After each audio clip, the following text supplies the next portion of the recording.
AC Milan ini trauma dengan tim hitam putih ya. Jadi setelah dibantai sama Udinese, loh ketemu hitam putih lagi nih gitu kan. Siapa tahu jadi jiper lagi. Tapi Milan tetap bagaimanapun ada keunggulan karena mereka main di kandang. San Siro tetap bagaimanapun nggak bisa dianggap remeh, apalagi melawan Juventus. Kan standar. Tapi buat gua nggak ngaruh, Milan posisi 2 atau posisi 4 sama-sama. KPI-nya UCL doang. Iya sama Juventus juga. KPI-nya juga. Pada dasarnya sama kan? Ya jadi nggak seru dong. Kan udah dibilang dari awal gak seru ini pertandingan. Sebenarnya kalau dia masih ngincer Scudetto seru sebenarnya. Ngejar poin kencang pasti. Iya kan ini pacuan terakhir kan istilahnya kan.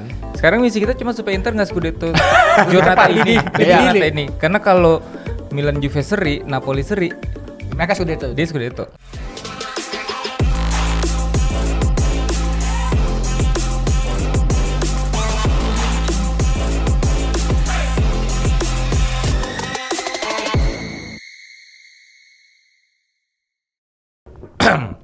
Grande partita Juventus enggak dong Milan vs Juventus ya. Juventus bertandang ke San Siro dalam rangka menyelesaikan Serie A yang tinggal berapa lagi pertandingan?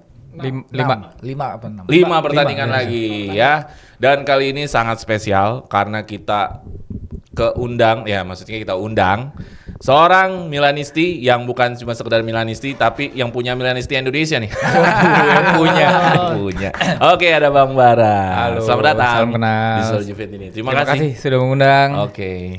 El Presidente ya. Iya. Kebetulan. Nah, dan teman-teman yang lain juga gue pengen perkenalkan, ada siapa? Gue Pondra Juventini dari Maroko. dari Tanzania. Terus ada siapa lagi? Ya, gua Adi Juventini dari Qatar. Qatar. Oke ya. Itu tadi bahwa kita ingin mempersiapkan pertandingan ini karena apa? Karena di sisa 5 pertandingan ini adalah menjadi jawaban apakah Milan akan Scudetto? Sulit. Apakah Juve lebih maju lagi dari sekedar cuma 4 besar? Nah, itu jawaban-jawaban yang nanti kita akan lahirkan di diskusi kita kali ini. Gitu ya. Jadi kalau kita melihat perjalanan Milan dan Juventus, Milan ini kan nggak pernah ke bawah-bawah ya, dari Giornata berapa kan selalu Bener. top terus, posisi top terus. Juve ini ya you know lah ya. Malah pernah statementnya si Gasperini, kok menang sama kita aja orang dia beda 4 poin sama kita di bawah. Itu posisi kita peringkat 6 tuh. Jadi Juventus itu ya struggle lah untuk di musim ini dari 6, 5, 4 sekarang. Kayak bukan musim ini 4. aja deh, dari musim-musim sebelumnya. Dari musim lalu sebenarnya. Struggle terus kayaknya. Struggle terus ya. Nah, jadi ada 2 kondisi yang sangat berbeda. Milan yang benar-benar top terus di performanya sampai ya Giornata sekarang juga mereka masih berusaha, tapi Juventus sangat struggle sekali untuk bisa di hasil akhir yang diinginkan ya. Tentu hasil akhirnya sih cuma sekedar 4 besar sih sebenarnya, bukan hasil akhir juara. Jadi kita mau ngobrol-ngobrol banget nih pertandingan tentang Milan vs Juventus. Apakah akan menjadi seru karena ini ada di pacuan terakhir nih? Seru nggak nih kira-kira, Bang Bara? Kayaknya mendingan tidur aja. Kan pacuan terakhir ini. Giornata terakhir. Nggak ngaruh. Hah, nggak ngaruh. Ngaruh. Lah emang nggak mau Scudetto apa gimana? Udah nggak mungkin kalau gue bilang. ya. Oke, Udah oke. bendera putih. Oke, karena nggak seru kita sudahi lah ya. Ya ngapain nggak seru? Gimana? Seru nggak nih kira-kira nih? Pacuan terakhir. Nggak seru juga. Pacuan terakhir loh. 5 Pacuan pertandingan terakhir lain. ya. Ini kan salah satu pertandingan yang bisa dibilang harus dilewati dengan 3 poin buat Juventus kalau mau Betul, firm. harus. Bahkan bisa peringkat 2 Bang ya. Bisa Seru nggak peringkat dua, nih bisa kira-kira peringkat nih? 3. Ya, seru secara kasat mata. Tapi kalau pertandingan mungkin ngantuk tadi. Oke. Jadi gue pengen pertanyaan yang lebih panjang deh buat ke Pondra dulu ya, bahwa Milan ini kan lu tahu ya. Tadi gue kasih prolog bahwa di depan mereka mungkin dari Giornata berapa tuh udah on top tuh. Giornata 8 segitu udah kali ya. Iya, sempat ke 1 itu pas di sebelum Giornata 10 sih. Bayangin, panjang banget berarti perjalanan Milan ada di top. Iya. Terus tiba-tiba di 5 Giornata terakhir kali ya. 5 Giornata terakhir ya seri-seri ada kalahnya. Kalahnya 4 kali. Kalahnya 4 kali tuh. Jadi di 5 Giornata terakhir mereka anti klimaks ya. Apakah anti klimaksnya Milan ini menyebabkan Juventus lebih diunggulkan nggak di melawan San Siro kesini? Karena Juventus ke San Siro sih sulit apa mudah-mudah aja sih. Tapi gue tadi nambahin yang lu bilang Jack, karena klimaks 9 tuh ketika lawan Inter.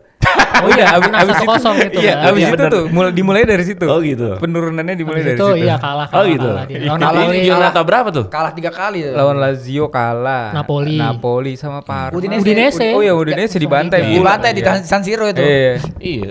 Padahal gue pikir akan mepet terus sama Inter di Enggak, sampai. jadi kayaknya udah ngalahin. Udah nih, udah. Misi kita udah. Jadi bener kata fansnya Inter dong. Iya. Tugasnya Milan cuma ingin mengalahkan Inter. 2 kali ya musim kali ini. ya. Home away. Tapi total malah 7 mereka nggak bisa menang. Inter nggak menang sama Milan. Arti 3 musim ya. Kalau total ya. 3 musim kalau termasuk 7 kali. Kopa-kopanya si Conceição Iya. dulu itu. Oke. Itu Iya benar makanya enggak? udah. Jadi gimana enggak? Apakah karena anti klimaksnya dari Milan yang tadinya dari awal udah top top performa di peringkat atas Liga Serie A, terus tiba-tiba di kesini-sini pas lagi lawan Juventus mereka lagi down, dan apakah ini menjadi alasan untuk Juventus bisa lebih diunggulkan atau sebenarnya sama aja susah-susah juga? Gimana menurut lu? Iya sebenarnya sama ya, susah-susah juga sebenarnya ya. Jadi mudah-mudahan AC Milan ini trauma dengan tim hitam putih ya. Jadi setelah dibantai sama Udinese, loh ketemu hitam putih lagi nih gitu kan. Siapa tahu jadi jiper lagi. Tapi Milan tetap bagaimanapun ada keunggulan karena mereka main di kandang. San Siro tetap bagaimanapun nggak bisa dianggap remeh, apalagi melawan Juventus.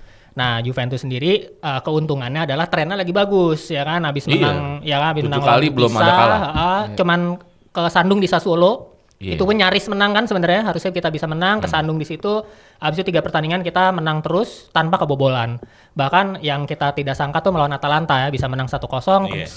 Kemarin juga lawan Bolonya bisa menang 2-0, cukup meyakinkan, dan harapannya tren ini bisa tetap terjaga. Dan ini yang menurut gue agak sedikit beda dengan Spalletti nih. Kalau di pertemuan pertama waktu itu masih Tudor kan, Ya, masih makanya alot banget waktu itu, nggak bisa bongkar pertahanan Milan sendiri juga ya gaya-gaya Allegri, cenderung bertahan, cenderung pasif mainnya, ya akhirnya jadi 0-0. Nah sekarang kita dilatih sama pelatih yang berbeda, Spalletti. Jadi gue cukup optimis bisa menghadapi AC Milan dan bisa meraih poin maksimal di sini. Jadi bener dong kalau Juventus mungkin saat ini lebih diunggulkan?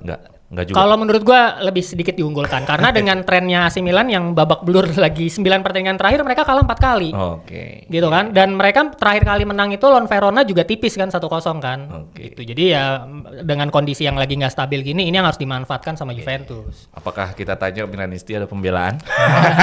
Juventus lebih diunggulkan. Selain pembelaan lu, gue ingin mencari tahu juga kenapa kok bisa jadi anti klimaks gitu dari sisi Milan sendiri. Mungkin nanti teman-teman Milanisti lu juga pasti kan pengen tahu juga dari sisi lu gimana. Iya, itu sih kalau dari menurut gue itu adalah akumulasi dari Milan nggak punya figur striker sebagai goal getter. Leo bukan ya? Leo bukan. Bukan. Itu musim ini aja dia cuma berapa gol gitu kan. Sebenarnya polisi paling Gimenez banyak pun enggak ya? enggak. Aduh, gimana? Apa lagi itu? Sebenarnya dia full crook. full crook. Bayangin lu buat nebus full crook nih musim depan nih kalau mau beli kan 5 juta euro. Kabarnya nggak ditebus. Saking jeleknya itu maksudnya. Iya, harga dirinya di mana pemain tahun 2026 5 juta euro. Nggak ditebus. 5 juta euro kan ditebus gila. Iya, benar. Oke. Jadi udah kumulasi dia nggak bisa ada striker yang bisa ngegolin ya, juga mungkin Allegri kan masang Leo tidak pada posisi idealnya. Nah di situ mulai turun, terus kemudian dimulai dengan setelah menang derby kalah sama Lazio, sampai akhirnya tekanan itu banyak ke dia untuk memakai 3 striker, di mana itu dilakukan ketika melawan Udinese. Babak belur malah Pak. Iya, Itu Milan megang kendali, nyerang striker, tapi anehnya Leo dipasangnya di CF tengah, bukannya di kiri. Itu ngaco sih. Leo banyak dapat bola yang harusnya dia selesainya disundul. Emang dasarnya nggak bisa nyundul kan? Dia pakai kaki. Bukan karakternya ya. Di situ Udinese bermain seperti layaknya Milan melawan tim-tim besar Serie A yang selama ini Milan suka nyuri golnya dari counter tuh. Iya. 3 kali kayak gitu. Nah, lawan Verona udah tobat lagi nih. 3-5-2 lagi dan balik lagi ke Allegri. Itu bola kan kemarin dari depan bisa toto muter ke Mignon lagi gitu. Udah 1-0 udah cukup. KPI-nya udah situ dong. Menang. Allegri udah gaya-gaya. Ya kan kalian tahu banget lah. Padahal sebenarnya harusnya menuju lap terakhir lebih firm harusnya ya. Iya. Tapi sayangnya tadi kekurangan striker tadi ya. Orang juga nggak pemain juga sebenarnya ya begitu-begitu aja kok, dari nggak ada yang cedera parah sampai lama. Gimenez doang kan sempat beberapa match itu juga nggak nyampe lebih dari 5 match, tapi ya ternyata nggak bisa juga buat di musim ini yang hanya bermain di Di Liga Liga Serie A. doang padahal. Tapi gimana pembelaan lo kalau Juve lebih diunggulkan di sisi ini? Apa lo masih ngerasa Milan masih punya kans? Kalau dari permainan dan juga melihat besok, ya memang Juve lebih diunggulkan, gue setuju gitu. Dari bahkan di musim ini tuh tim yang paling tebel ya, gue rasa tuh Juve. Masa? Selain kalau Vlahovic nggak cedera ya, maksudnya dia bisa mengorbitkan, bisa ada ketemu Lloyd Kelly, terus McKennie dia pasti matang di situ. Walaupun David sama Opendanya itu kan karena Vlahovicnya nggak bisa main gitu kan, dan ternyata mereka belum terlalu gagal. Tapi Thuram ada presence, dia badannya tinggi, main di tengah. Lah bandingin sama Milan ada siapa ya? Fofana. Sama juga. Rabiot. Enggak, Fofana dibully yang kayak Messi. Dibully mampus sih satu dunia itu di Messi. Tahu yang Fofana itu tuh. Iya, tapi dia Al-Mukarram dia. Kalau dia main tuh Milan kemungkinannya menang kalau dia starting. Oh, gitu ya. Itu memang jimat itu Fofana. Jadi ya diunggulkan, tapi balik lagi ketika Milan tobat dengan versi bertahannya dan juga main counter, itu malah justru anginnya jadi ke Milan. Betul. Itu sih. Jadi tetap kans memang tetap ada ya. Iya, kan setahu ada. Tapi buat gua nggak ngaruh Milan posisi 2 atau posisi 4 sama-sama, KPI-nya UCL doang. Iya sama Juventus juga. KPI-nya juga. Pada dasarnya sama kan. Ya jadi nggak seru dong. Kan udah dibilang dari awal gak seru ini pertandingan. Sebenarnya kalau dia masih ngincer Scudetto seru sebenarnya. Ngejar poin kencang pasti. Iya kan ini pacuan terakhir kan istilahnya kan. Sekarang misi kita cuma supaya Inter nggak Scudetto Giornata ini. Karena kalau Milan Juve seri, Napoli seri, Mereka Scudetto. dia Scudetto. Belum main pun tuh. Gitu. Oke, gua ke Adi. Nah, masalah hasil pertandingan di Juve Milan ini berbeda banget kayak Juve vs Inter. Juve vs Inter ini brutal banget. 4-3, 3-2, 2-1. Entah ya pelatihnya nggak harus Allegri. Pelatih sebelumnya juga lawan Milan nih 0-0, 1-1, 2-2. Jadi seolah-olah menandakan ini kayak pertandingan emang gak ada yang mau menang apa ini? Nah kira-kira nanti hasil akan begitu lagi nggak? Atau harusnya kalau Juve punya kans ada skor yang berubah atau malah ini kayaknya nggak ada yang mau menang dah? Apa gimana nih?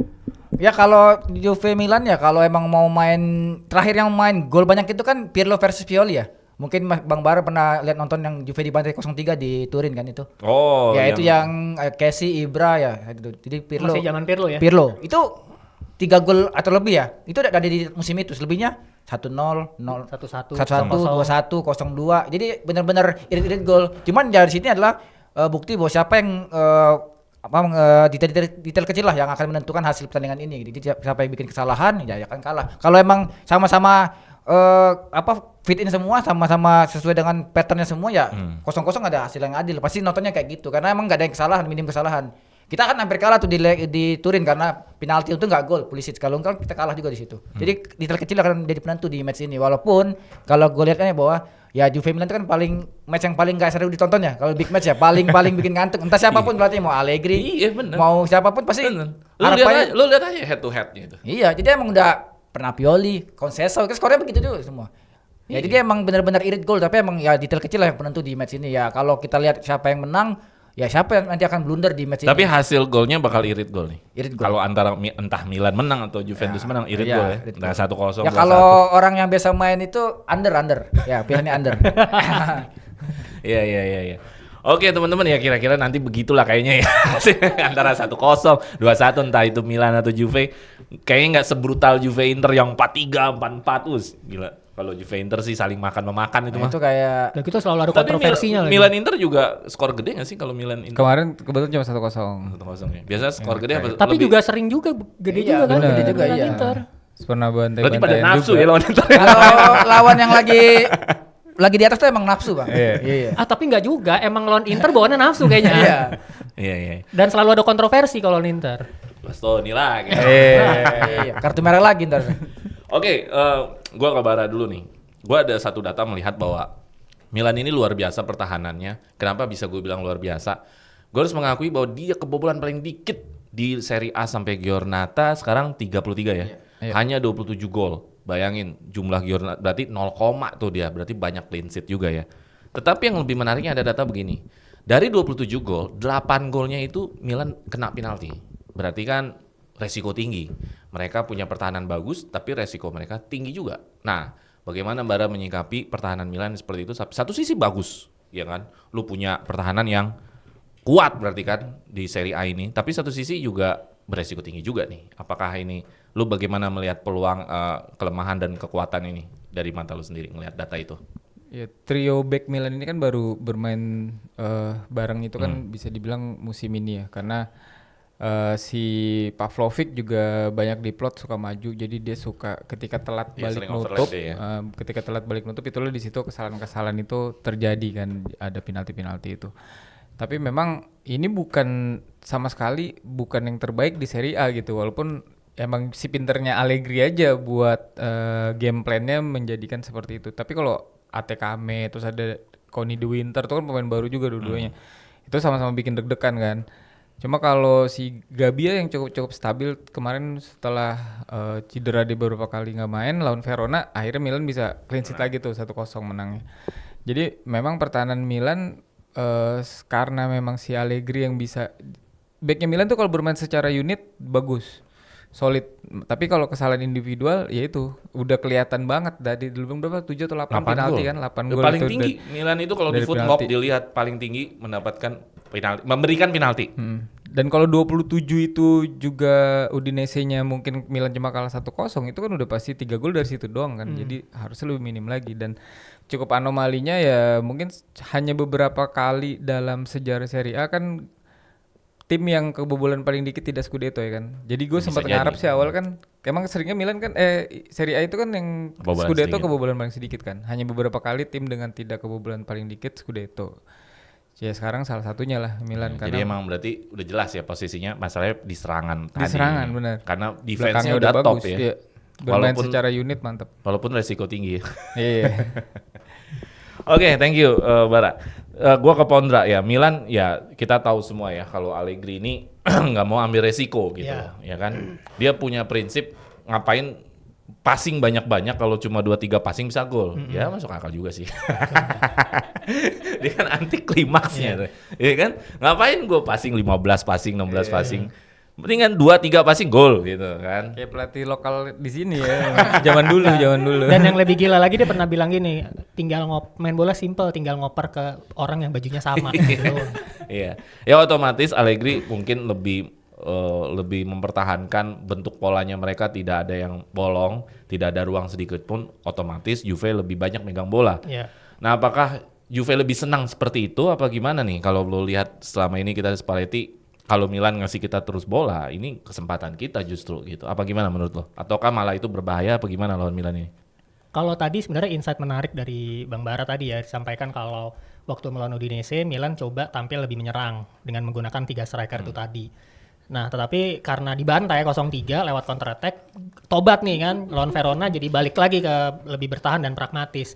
Ya memang itu gaya-gaya Allegri kan, selalu main pragmatis, bertahan. That's why Milan jarang kebobolan, tapi juga karena lo biasa main bertahan, maka risiko untuk kesalahan di area pertahanan sendiri pun juga semakin tinggi. Itulah makanya mereka juga banyak dapat penalti gitu kan. Nah, sebenarnya Juve akan lebih kesulitan justru menghadapi tim-tim yang low block defense kayak gini, dan itu sudah terbukti di beberapa tim. Tapi kita kemarin di pressing Atalanta juga sulit. Pressing kan, di press. Kalau di pressing Juve malah justru lebih enak mainnya. Bisa main build up dari bawah, tektok sampai depan masih oke tuh, larinya kencang-kencang, Yildiz segala macem. Tapi kalau udah ketemu tim yang lawannya main low block kayak gini, Yildiz tuh susah loh gocek-gocek. Apalagi kalau misalnya nanti dia ngelewatin satu, tau-tau udah ketutup lagi sama pemain Milan. Nah itu agak susah. Conceição juga sama, model-model individu player yang kalau lu dirapetin di kotak penalti di low block kayak gitu pasti akan susah. Dua orang itu memang butuh space buat gocek. Iya, harus dorong bola jauh. Makanya kemarin lawan bolonya sangat renggang gitu kan. Defensive line-nya tinggi, jadi gampang diterabas. Nah, besok kita akan ketemu Milan, itu yang menurut gua kesulitannya kita besok lawan Milan tuh di situ, karena Milan pasti akan bermain lebih tertutup, lebih pragmatis dan memanfaatkan counter attack tadi lewat Leo, dan apalagi ada Modric dan Rabiot kan di tengah. Iya. Iya, jadi sangat harus diwaspadai lah tetap counter attack-nya ya. Iya, dan Juve sendiri juga memang sih belakangan lagi agak bagus defense-nya nih, tapi tetap kita belum terlihat lagi masa transisi yang sebelumnya kan sempat jadi PR tuh, ketika lagi nyerang pentok, Toto langsung diserang balik sama Atalanta kan, kalah 0-3 gitu semua kan, lagi nyerang Toto kepotong di tengah, keserang balik. Nah ini kan bahaya banget besok lawan Milan kayak gitu, Leo kencengnya kayak apaan gitu kan. Iya. Oke, jadi jadi lu lebih kepada kekhawatiran kalau ini terjadi bahwa skema-skema yang dihasilkan dari Milan itu tadi malah kita terserang balik ya. Ya, Melalui betul. pemain-pemain kayak Leao gitu. Oke, thank you Nda. Terus gua ke Adi. Tadi kan gua melemparkan data bahwa Milan ini juga banyak melakukan blunder nih yang menyebabkan penalti. Berarti kan hubungannya ke kita, bisa nggak kita manfaatkan itu di aksi individu sehingga mereka banyak bikin kesalahan kan. Bisa saja kan nggak harus penalti, bisa saja pelanggaran, kartu kuning, apa segala macam. Kartu merah, itu kan yang kalian harapkan. Apakah malah harusnya disupport nih aksi individu ini, justru Spalletti harus punya pengarahan lebih, ya udah lo lebih kreatif, aksi individunya harus lebih dibanyakin dibanding main secara passing by passing. Menurut lo gimana? Kan kalau emang lawan suka blunder ya di lini pertahanan, berarti kan ada parameter yang harus dibuat bahwa tim ini kan nggak kuat dalam di pressing lawan ya. Karena kan kalau posisi bolanya build up-nya nyaman, yang nggak ada kesalahan. Contoh lah kita lawan tim yang low block, kalau kita build up dari bawah kita nggak mungkin kesalahan. Justru kita kesalahan ketika dilawan tuh nge-press tinggi. Nah jadi kalau mau bikin Milan bikin kesalahan, ya kita pressing tinggi gitu. Pertanyaannya ketika di press tinggi, pasti bola itu sama Allegri ketika direbut itu kan kasih fasilitatornya ke Modric. Modric baru ngasih ke depan. Ini yang jadi PR. Kenapa? Karena kita lawan Como terakhir kali itu counter attack begini. Fabregas bisa mainin counter attack itu lawan Juventus loh, kita kalah 0-2. Jadi emang rawan bahwa kita naik tinggi tapi kita nggak dapat bolanya. Itu kelar itu. Jadi kalau jadi persoalan di sini lah, boleh lo main pressing tapi lihat bagaimana cara nutup lini tengah sama fasilitatornya si Milan ini ya. Modric dalam hal ini kita tahu kualitasnya kayak apa, walaupun udah 40 tahun tapi dengan kecepatan Leo ini kan kalau di posisi Juve dulu kan Chiesa ya, main sayap jadi striker, persis kayak Chiesa waktu zaman itu. Dia emang ngandelin larinya doang, jadi atlet lari di sini 60 meter dari belakang ke depan. Jadi emang yang kayak gini emang Allegri tunggu. Nah gimana caranya biar kita dapat pressing, kita pressing, Milan blunder, kita ngegolin, habis itu baru kita balik. Karena kalau Allegri udah kebobolan timnya, pasti langsung berubah arah bola, dia akan lebih terbuka. Ini akan jadi pertandingan yang akan bisa jadi ya golnya banyak dibandingin prediksi gue yang golnya irit. Kalau emang dari awal 5 menit pertama Juve ngegolin. Wah hore kalau bisa gol banyak. Tapi kalau Milan yang ngegolin duluan 5 menit pertama, game over. Kita akan nonton setengah lapangan. Bener. 70% itu akan di pertahanan Milan, dan Milan akan nunggu doang. Ini akan jadi problem buat Juventus. Nunggu doang kelar udah. Udah kelar. Ini game over kalau Milan ngegolin duluan. Layak dia big match 3-2 lah. Itu baru big match seru tuh. Kan udah nggak big 4-3. sekarang. Ada big match 1-0 aduh. Iya. 0-0. Oke, berarti gue langsung nyambungin aja ke Pondra di materi, mungkin bisa jadi terakhir juga. Berarti Modric tadi kata si Adi, Modric ini bisa jadi solusi bagaimana Milan bisa keluar mungkin nanti di pressing sama Juventus, bagaimana distribusinya. Apakah perlu ada perhatian khusus nih ke Modric nih? Karena sebenarnya Modric kalau sudah sampai di lini tengah, dia tuh sebenarnya cenderung masih di antara pertahanan dia. Iya. Dia berjajar bareng sama backnya kan. Dia nggak terlalu benar-benar masuk ke area nomor 10 sebenarnya. Nah, menurut lu perlu nggak ada perhatian khusus kepada Modric ini? Oh pastilah. Modric bagaimanapun usia udah 40 ya. 40 ya? 40 ya. Tapi class is permanen, Bro. Dan Allegri itu seneng dapat pemain-pemain kayak Modric. Meskipun udah tua kayak dulu Juve dapat Tevez, dapat Pirlo masih zaman Conte sih. Oh, iya. Tevez kan tiba-tiba kan siapa lagi? Kedira ya, pemain-pemain yang udah sisa-sisa tapi masih lu kelas dunia, yang ibarat kata lo gue udah nggak perlu bikin brief apa-apa lagi, lo kasih tuh bola, kasih aja ke dia pasti bisa ngolah sendiri. Nah itu udah makanannya Allegri tuh, dapat pemain kayak Modric, apalagi di tengah sekarang ditambah sama pemain kesayangannya Allegri yang kemana-mana selalu bareng. Rabiot nih dari Juve sekarang di Milan lah, bagus juga di Milan ternyata. Nah Modric sendiri kita lihat di ratingnya tuh rata-rata 7,6, jadi tuh bagus banget di Footmob. Dan berapa pertandingan terakhir pun juga ratingnya selalu di atas 7, kecuali yang waktu lawan Napoli atau Inter gitu ya, masih 6, sekitar 6 gitu. Tapi rata-rata tuh di atas 7 terus. Artinya ini benar-benar peran sentral sekali di lini tengah. Dengan kedatangan Modric tuh Milan benar-benar meningkatkan kualitas lini tengah mereka. Jadi memang ya kita harus bisa mematikan Modric dan juga mewaspadai Rabiot. Jadi menurut gue sih kuncinya ada di dua pemain ini. Tapi menurut lu Juventus punya kemampuan nggak mempressing Modric? Karena ini kan bukan pemain biasa ya. Iya. Berarti kan yang mempressing Modric, karena kan Modric sangat ke dalam dia. Ya. Siapa yang mau? Ya mau nggak mau Thuram atau Locatelli Wah, atau Conceição. Tertarik banget dong. Atau Conceição kan berarti dia Harusnya harus pemain depan. agak ke dalam. Harusnya pemain depan. Ya bisa David, bisa Conceição. David. Yakin lo bisa pressing Modric, David? Kan nggak harus pressing tuh kan, maknanya nggak harus lo ngerebut bola, lo bisa mengganggu. Ya, dengan lu membayang-bayangi yang tadinya Modric mau passing jauh nggak jadi, akhirnya jadi back pass gitu. Minimal lu memutuskan bola-bola itu jangan sampai Modric itu dengan nyaman memberikan bola-bola long pass jauh ke Leao dan segala macam. Jadi lu harus diganggu nih, Modricnya harus diganggu. Oke. Jadi intinya bagaimanapun siapapun dia lah nanti ya. Iya. Modric ini jangan nyaman lah. Ya. Jangan nyaman, jangan sampai bisa ngelihat pemain lain. Mati gitu. Yang bisa dia lihat cuma kiper doang, back pass lagi. Kasih Maignan lagi, kasih Maignan. Sama Pavlovic. Oke, gue pengen ke Bara deh. Termasuk ini juga pertanyaan terakhir ya. Kalau Milan, siapa nih menurut lo yang akan jadi kartu as nanti di lawan Juventus? Karena gue sempat kemarin nonton lawan Verona, si Leao ini termasuk sering dikasih bola, sering menguasai bola. Kayak seperti dia Mbappe-nya Real Madrid nih. KW ke berapa? Iya, maksudnya harus ke dia gitu loh. Pokoknya harus ke dia gitu loh. Terus juga gue melihat Pulisic, Rabiot ini pergerakan tanpa bolanya luar biasa. Terus juga ada Pulisic yang ya sering sekali dia ada di posisi-posisi sempit tapi dia masih bisa nerima bola. Tapi menurut lo kartu asnya nanti buat di lawan Juventus siapa dan siapa line up yang akan ideal untuk melawan Juventus nanti?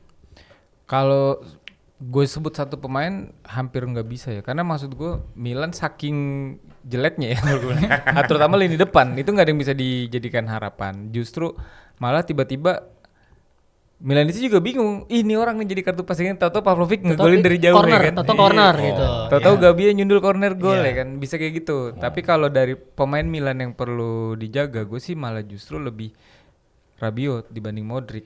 Tadi lu udah bilang juga Modric bermain kan sangat ke dalam tuh. Tapi Rabiot ini kan dia bisa penetrasi, dia bisa ngegolin, shootnya juga bagus. Modric sebenarnya lebih ke Rabiot yang bisa dijagain, tapi biasanya gantian dari pertandingan tuh nggak pernah sama tuh Milan. Nggak ada pemain yang konsisten kayak 2-3 match menjadi kuncian. Jadi mungkin kalau besok gue bisa sebut El Mukarom Fofana.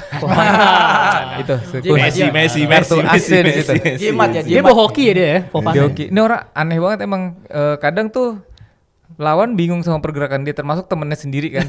Tapi tahu-tahu bisa dia kipas jadi asis. Dia kan sempat beberapa match juga. Oh yang lawan Inter juga, tuh ya, Estupinian kan? Betul, asis juga. Oh iya, asis Fofana tuh. Bisa kayak gitu. Jadi emang susah ditebak banget ini orang. Jadi mungkin besok saatnya Fofana bersinar. Oke. Tapi sayap-sayapnya menurut lu pasti belum bisa jadi kartu as. Bartesaghi terus siapa lagi kirinya? Kanan Salemaker belum. Bartesaghi ya untuk di usia segitu sudah mencukupi, tapi untuk level papan atas big match lawan Juve sih belum ya. Masih sulit buat dia. Belum matang. Oke. Backnya berarti besok masih sama ya, Pavlovic, Gabbia sama Tomori. Sebenarnya solid, makanya that's why mereka kebobolannya dikit ya. Sebenarnya 3 itu udah solid ya. Cuman ya tadi blunder ada aja. Enggak, tahu-tahu itu yang bahaya, tahu-tahu corner aja. Bola mati, corner, Set gol, piece 1-0, kelar udah juga. FC. Iya. Oke lu terakhir nih, ya tentu kalau terakhir ini tentu Juventus harus menyiapkan formasi atau starting line up dan key players-nya ya. Kalau info terakhir kan Vlahovic masih belum bisa main, Yildiz mudah-mudahan bisa main, tapi lu lihat siapakah yang akan line up di melawan Juventus nanti dan key players-nya menurut lo yang akan menjadi penentu nanti di pertandingan lawan Milan? Key players ya.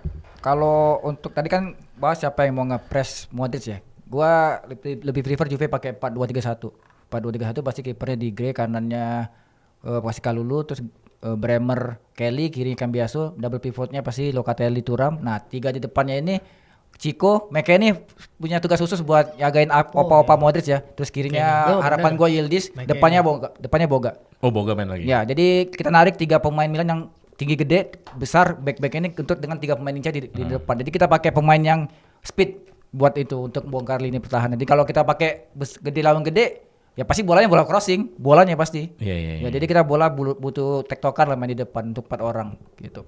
Ya kalau untuk McKennie, Weston sih emang lagi hot juga ya. Iya. lagi on fire di Juventus deh, Weston lagi on fire Juventus.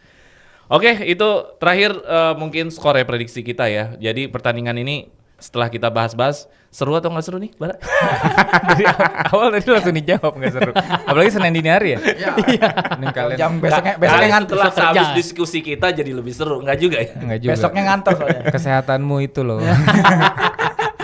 Kan tadi sebelum diskusi, setelah hasil diskusi ternyata sama aja, nggak seru. Sama aja. Oke nih, skor lu jadi lebih pede apa gimana? Gua Allegri bol 0-1 andalan. Angka 0-1. Juventus 1-0. Juventus. Sama. Iya, 0-1. Jadi Gendra, seru nggak nih? Enggak lah. Sedang-sedang aja lah Masih nggak ada yang kayaknya. seru. Dibilang bosenin menurut gua enggak juga, tapi kayaknya Udah besok-besok sedang-sedang nggak usah aja. dipanggil big match lah. Lah emang enggak. Emang juga masih big lagi. Big match 4 match dong. Big match kok 4 besar targetnya. Big match. Nggak usah lah di poster-poster grande party Pak. Ini mah kayak MU Chelsea big match Ya, 4 kita besar. diskusi bilang kagak seru. Big match 4 besar gitu. Oh, ini jadi nggak seru nih ya? Jadi skor lu berapa? Skor sebenarnya tadi sama 1-0 1-0 aja. ya. Tipis, Ya, gua sih berharap- 2-1 deh biar beda deh 2-1. Gue sih berharap Juventus Buat Juve. lebih matang di sini 2-0 deh 2-0. 2-0 ya biar lebih asik aja. Jarang nih 2-0 nih skornya nih. Oke, itu aja mungkin dari gua. Bara. Bara skor berapa? Gue seri udah 3 kan kalau misalnya seri. Oh iya Oh, iya. juga. Emang kita harus menang biar bisa peringkat 2 nih. Tapi mudah-mudahan kalau kita seri Napolinya menang, biar yang tetangga gua nggak Scudetto dulu gitu. KPI-nya loh. KPI-nya tuh. Biar malah Padahal dia- sebenarnya ini momen seru kalau dia masih Scudetto, Iya. kita masih 4 besar tuh seru sebenarnya. Iya. Ya, cuman gimana? Milan lagi Nah, gitu. di Milan Habis pemainnya bensin begitu. tiba-tiba. Gue seri 1 sama sih kalau tebakan gue. Hah? Satu sama ya? 1 sama. Oke. Ya udah, teman-teman, seperti apa prediksi kalian di bawah nanti Juventus vs Milan? Apakah bisa keluar dari kebiasaannya kita nih? Bisa saling brutal hasil. Dan teman-teman jangan lupa juga ya bahwa kita punya fitur membership, join membership kita. Terus juga kita ada QR, dia dibantu supaya channel ini bisa tetap luar biasa, bisa tetap abadi nan jaya. Mantap. Biar ada burger. Biar ada Harus burger-burger dimakan di lainnya sini. gitu. Iya benar-benar. Terus juga ya jangan lupa share, like, and subscribe. Terima kasih Bang Bara ya. Thank you Jangan sama-sama. kapok-kapok main ke Solo juga ini. Nggak, aman. Oke, thank you teman-teman. Saksikan lagi di episode berikutnya. Fino alla fine. Forza Juve. Halo, nggak percaya.